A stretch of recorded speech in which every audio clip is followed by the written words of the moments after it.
and welcome to Classic Rock and Country Music Facts and Trivia. Shifting gears today, really shifting down gears. We're going from yesterday's Kiss and Darius Rucker to Hank Williams Sr. And it's a troubled history behind Hank Sr. and the Grand Ole Opry. Hank Sr. is the original rock star, guys. Hank Williams Sr. gave perhaps one of the most famous performances at the Grand Ole Opry of all time. Just 3 years later, he was kicked out. So what actually happened in between, and why won't they posthumously reinstated? First, let's go back to the beginning. Being invited to perform on the Grand Ole Opry is one of the highest honors for country music musicians. Williams Sr. was just 25 years old when he was invited to appear on June 11th of 1949. He was so well received that the audience called him back for 6 encores and eventually had to stop to let the other performers go on. Grand Ole Opry had been hesitant to invite him to the stage due to his reputation. He was a heavy drinker and often caused trouble despite his talent and love of music. His song Lovesick Blues, became a hit on the radio and the Grand Ole Opry. Deciders ended up inviting him to make his debut. Just 3 years later, they fired him for heavy drinking. It was 1952 and he blew off a performance in favor of drinking. He was then fired and 6 months later died at the age of 29 from complications of alcoholism.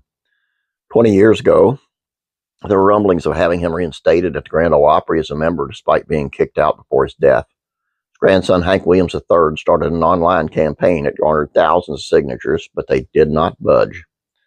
Hank Williams will always be treasured past member of the Grand Ole Opry, said Dan Rogers, vice president and executive producer of the Grand Ole Opry.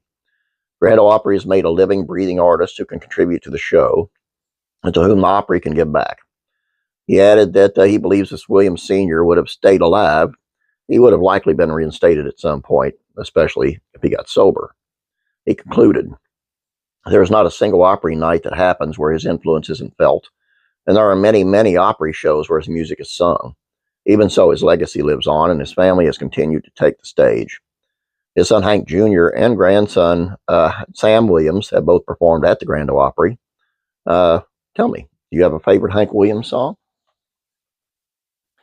Hey, hey, good looking, what you got cooking? I always like that. The band I was in did a kind of rock version of that. That was kind of neat.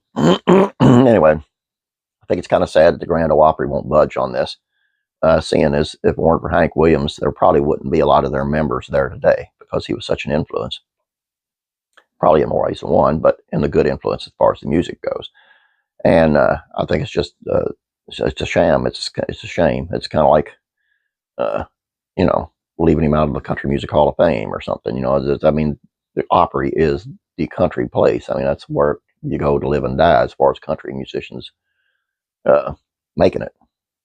Anyway, that's all I got for you. I hope you guys enjoyed this. Please don't forget to subscribe and please like this video. Please share it out to your family and friends if you don't mind. That way they'll know what's going on over here and maybe we'll get some viewership up. That's important. You guys have a great day. God bless. And I'm praying for you.